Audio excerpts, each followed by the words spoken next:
see what happened? No, I was just pulling into the car park and I saw him lying there. I'm the manageress of the store. How is he? Well, someone really laid into him. He's got severe head injuries. All right, cheers. Do you know the man, then? It's James Ross. He's only been with us a few weeks. You want to see me, Sarge? Yeah, I understand that you and Narika were called to the DIY store on Hoxton Road yesterday. That's right. What happened exactly? A woman went for one of the employees. James Ross. Yeah. He was assaulted again this morning. Pretty vicious attack. He may not survive. We've got a name for this woman. Mary Collins. She seemed to have a bit of an obsession about him. Fatal attraction, is it? No, not quite, Sarge. Mrs. Collins' daughter and son-in-law were killed in a car accident. James Ross was driving the car which went into theirs. I got some of the story off Mrs. Collins' other daughter. She was there. When was this accident? About 4 years ago. We got an address for this Collins woman? She lives in Gunner Street, above the minicab office. I had a word with James Ross, and he said that for months after the court case, she was harassing him. Apparently, she even put petrol through his door.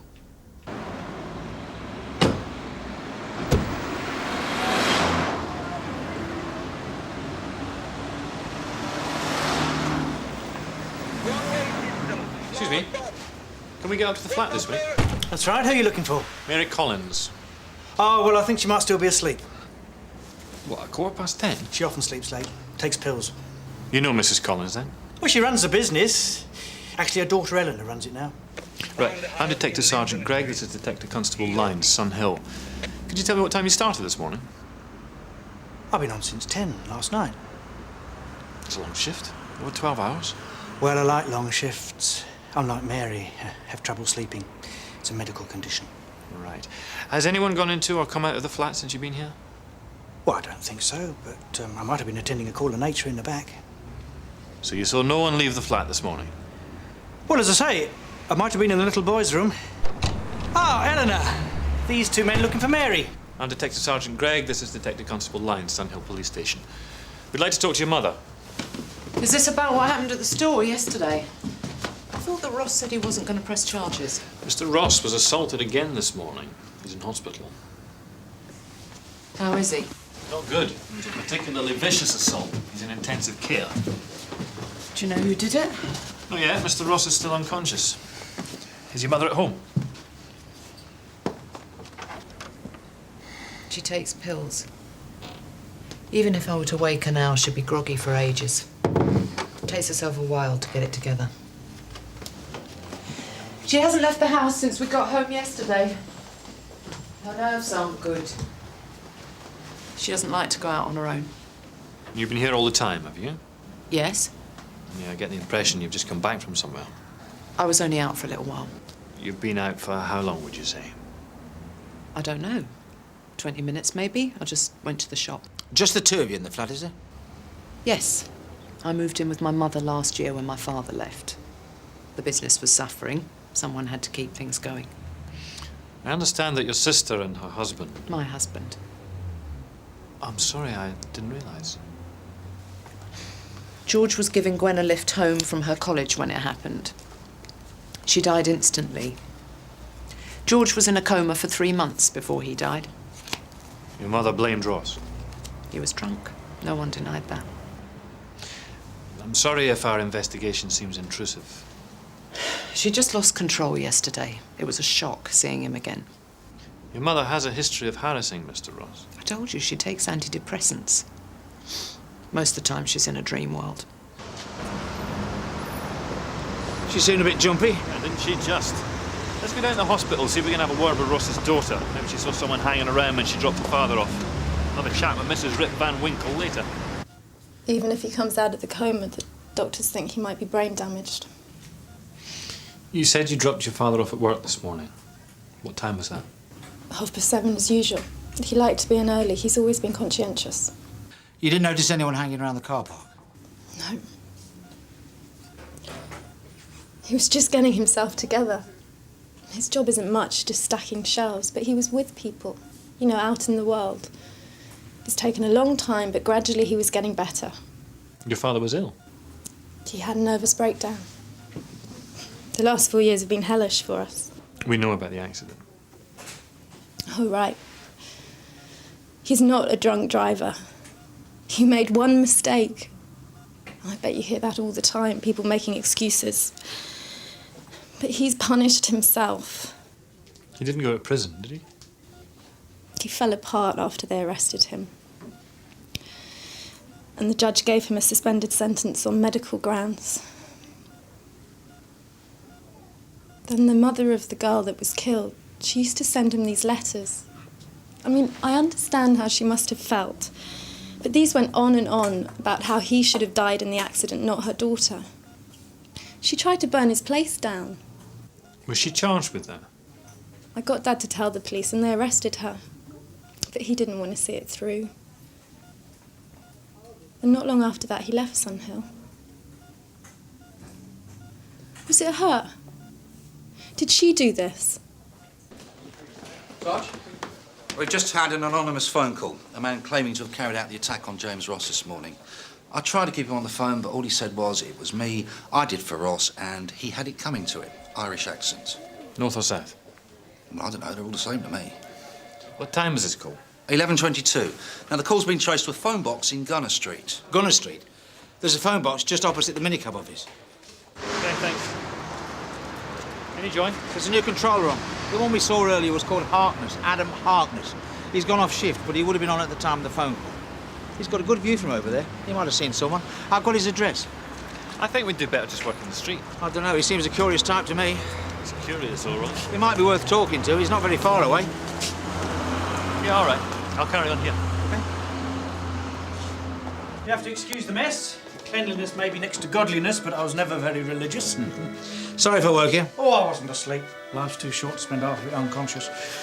No, I was just fixing myself a spot of lunch. Can I tempt you? Not for me, thanks. Well, make yourself at home. Oh, thanks. What time did you knock off this morning? 12. Should have been earlier, but my replacement was late. From the minicab office, you've got a good view of a telephone box just across the road. I suppose I have. You wouldn't happen to remember seeing someone making a call from there at 11:20 this morning, would you? If you come all this way just to ask me that, must have been a very important phone call. It would have been a man. People use that phone box all the time. You people are always asking questions, aren't you?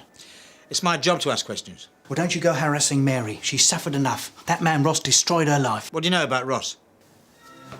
Eleanor told me after you'd gone. She said he'd been attacked this morning. Well, I've no time for drunks, especially behind the wheel of a car. He even managed to avoid going to prison. Where's the justice in that? I talked to his daughter at the hospital. Nice girl.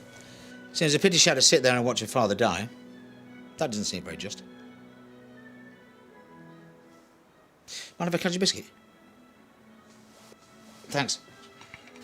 Something snapped in Mary when Gwen was killed. She was a lovely girl.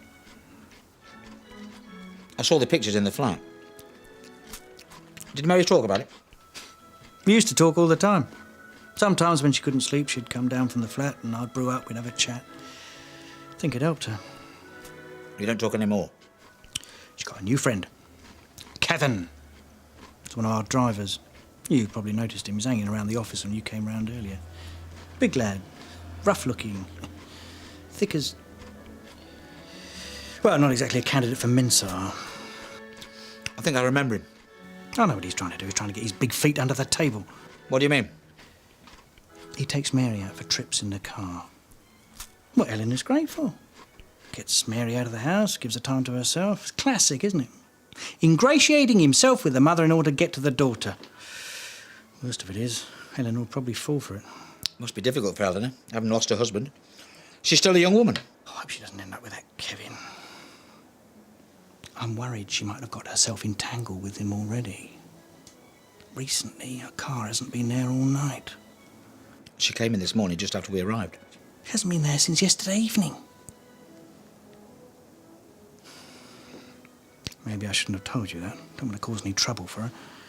This Kevin character, is he Irish? The original Irish joke. Are you sure you didn't see anybody making a call from the phone box? Kevin went across the road to the phone about that time. We don't allow private calls on the office. So this Kevin McCartney was in Denzil Road at 7:15 this morning. According to the logbook in the cab office, yeah. And how long would it take to drive from Denzil Road to the DIY store car park? No more than 10 minutes. And he and Eleanor are an item? That's any gossip. Yeah, well, if he turns out to be the anonymous caller, it's important gossip. This is it. She has to explain why she lied to us about being at home this morning. Mr. McCartney, I'm Detective Sergeant Greig. I know who you are. Saw you at the cab office this morning. I wonder if we might have a word. So, what do you want with me? We received a call this morning from the phone box opposite the minicab office where you work. The man had an Irish accent. Oh, yeah? I understand that you made a call from the phone box opposite the minicab office. Who says I did? Did you make a call? I might have done. Who were you calling? I don't remember. You were logged picking up a fare at 7 o'clock this morning. Yeah, that's right. And you dropped your passenger off where? In the logbook. Denzil Road. Well, if that's what it says. What time did you drop your passenger off? I don't know, sometime after 7, quarter past maybe. And where did you go after that? Back to the office, I suppose. Straight back? I suppose so. You know Mary Collins quite well, don't you? Sure, I know Mary. Did you talk to her yesterday? Yeah. Yeah, she told me she'd seen Ross down the DIY store. And you're aware that Ross was attacked this morning? It wasn't Mary who whacked Ross. No one said it was. How well do you know her daughter, Eleanor? Eleanor? Well, I work for her. Do you ever see her outside work? Well, sometimes. And I sit upstairs in the flat with Mary. Sometimes Eleanor's there. Where were you last night? Here. Alone? Yeah. Did you see Eleanor last night? Oh, why are you asking all these questions about Eleanor? Mr. McCartney, did you call Sunhill Police Station earlier this morning? Eleanor had nothing to do with it. It was me. I whacked Ross. You told us you dropped a fare in Denzil Road at approximately 7:15. What happened then? Well, I went round to the DIY store where Ross works. I waited, and then I went for him. How did you know where to find him? Well, I sat with Mary yesterday evening for a while. She was talking about what happened and how she'd seen Ross down in the store. Did Mary Collins ask you to attack James Ross? No. It's nothing to do with her. It's all my own idea. And what put this idea into your head? He killed Mary's daughter. He was a drunk driver. And I've talked to Mary a lot. She's terrible what she's been through. So you decided to whack him? Yeah. Did you use anything? What? Did you use a weapon to attack Mr. Ross? Or just your hands? Don't remember. You don't remember? Well, he got what was coming to him. How is he? How is he? What do you care? Am I the only one who's getting confused here? He's not very convincing. He's vague about the time, about the weapon, about the whole thing. And why would he do it? Why would he take revenge on Mary's behalf? Maybe she paid him. She doesn't need anyone to act for her. Yesterday she went for Ross all by herself. He's got the form, 2 years for GBH. You don't believe him, though, do you? No. So maybe he's covering for someone. For Mary? How must Eleanor feel about James Ross? She lost a husband as well as a sister in that accident, and she's seen her mother crack up. Yeah, now we know from Adam that she'd been away all night. Do you want to get back down to Eleanor's? Yes, I do. But first, let's see if we can get McCartney out of the picture. Miss Bray? That's right. I'm Detective Sergeant Greig. This is Detective Constable Lines, Sunhill Police Station. Oh. Nothing to worry about, just some routine questions about a minicab you took earlier this morning. Oh, yeah? I understand that you ordered the cab from Gunner Street. It's a regular booking. I work in an all-night garage. And the minicab driver who picked you up was Kevin McCartney, yes? That's right. Is he okay? Oh, yeah, he's fine. What time did he pick you up this morning? Usual time, about 7. Well, that's when my shift finishes. And he dropped you off when? I got back here about 20 past. And then he left immediately, did he? Sometimes he has a cup of tea. And it's usually Kevin who picks you up, is it? Yeah. So, what time was it you left here? About 7:45. You sure about that? It could have been a bit later. Thank you. He won't get into trouble, will he? Only he's not supposed to be off the road. He only stays when it's quiet. No, in fact, I think you've just got him out of trouble. You've been wasting our time, haven't you, Mr. McCartney? What with making anonymous phone calls and confessing to crimes you didn't commit. Why did you do that? We know that you were with Hetty Bray this morning at the time that James Ross was attacked. I can only think you're protecting someone. You're trying to be a hero. Can I go now? Was Eleanor with you last night? Oh, ye keep asking questions about Eleanor, but you don't know her. She keeps the whole thing together. Her mother, the business. Was Eleanor with you last night? No, I told ye that. Did she tell you she was going to attack Ross? No. When did she tell you what she'd done? She didn't. Then how do you know she did? Isn't that what ye are telling me? You said earlier that your mother hadn't left the flat since yesterday evening. She didn't. Well, how would you know since you weren't here last night? When we arrived this morning, you'd been out all night. Yes. Why did you tell us that you were here when you weren't? I'm sorry. If you weren't here, where were you? I'd rather not say. Adam called me. He said you've been asking about Kevin McCartney. How's he involved? Well, at first, he was claiming that he'd attacked James Ross himself. Why would Kevin attack Ross? We've now established he didn't. Have you any idea why he would confess to something he didn't do? No. How old do you know? He sometimes comes to sit with my mother in the evenings. He listens to her, she likes him. What about you? What do you mean? Do you like him? Are you suggesting there's something between me and Kevin? He seems very fond of you. I've never given Kevin any reason to think anything. We're trying to understand why he would confess to attacking Ross when he clearly didn't. Do you think I'm involved? Were you?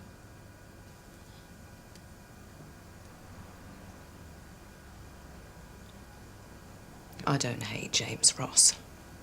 I don't have enough anger left over for him.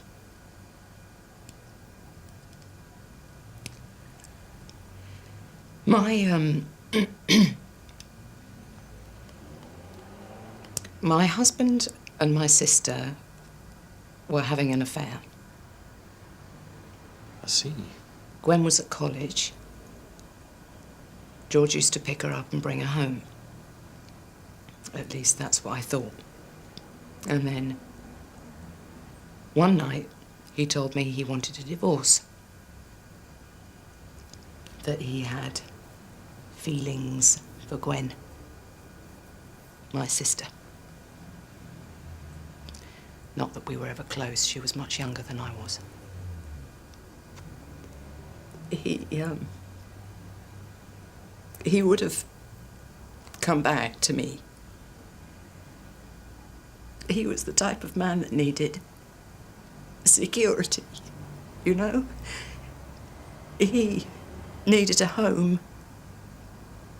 And my sister wouldn't have given him that. He would have seen it in time. But, there wasn't any time. The night after he told me he wanted a divorce, they were both killed.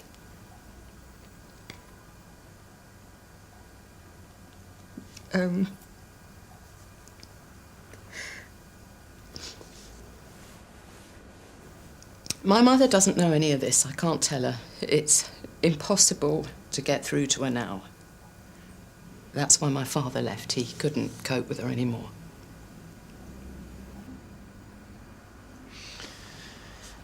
It would help if you could tell us where you were early this morning.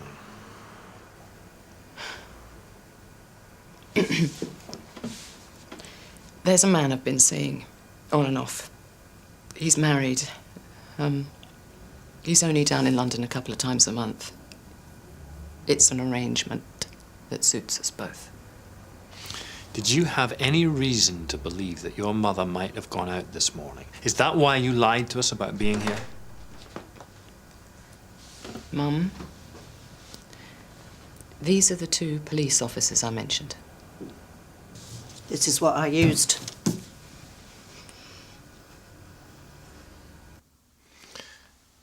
Mrs. Collins, you left the DIY store yesterday after having assaulted Mr. Ross. Can you tell me what happened after you got home?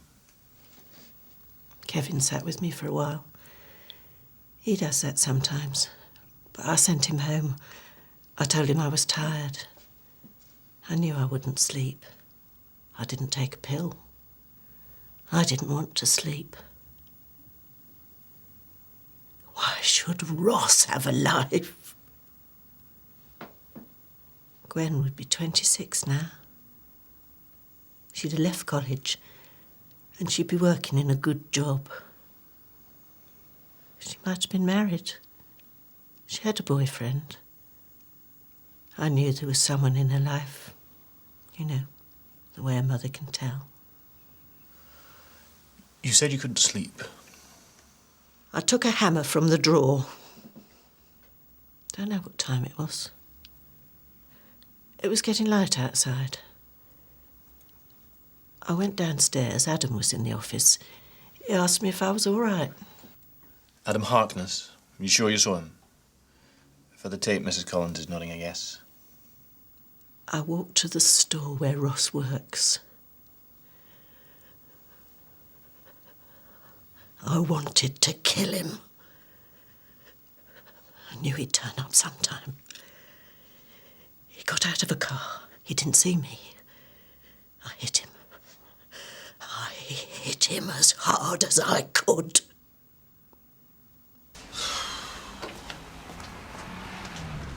What are you doing back here? Brought Eleanor in. How's Mary? She's just been bailed. You can take her home soon. Everybody lied to protect Mary. That's why you made the phone call, isn't it? I wasn't sure at first. And then I got confused when you started asking questions about Eleanor. I thought maybe she'd done it. You really care about her, don't you? I'd do anything for her. What about the girl in Denzil Road? She's just a wee girl. She's not like Eleanor. She's not the kind of person you fall in love with.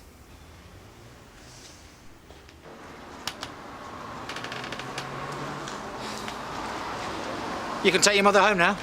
Any word on Ross? He's still in a coma. There's no need for any of that stuff about Gwen and George to come out, is there? I shouldn't think so. Kevin thought he was covering for me, didn't he? He cares about you.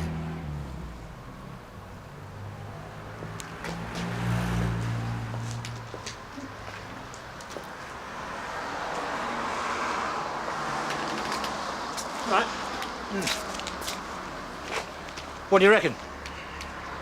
We're not a dating agency, Tosh. Come on, I'll buy you a drink. Here. I need one.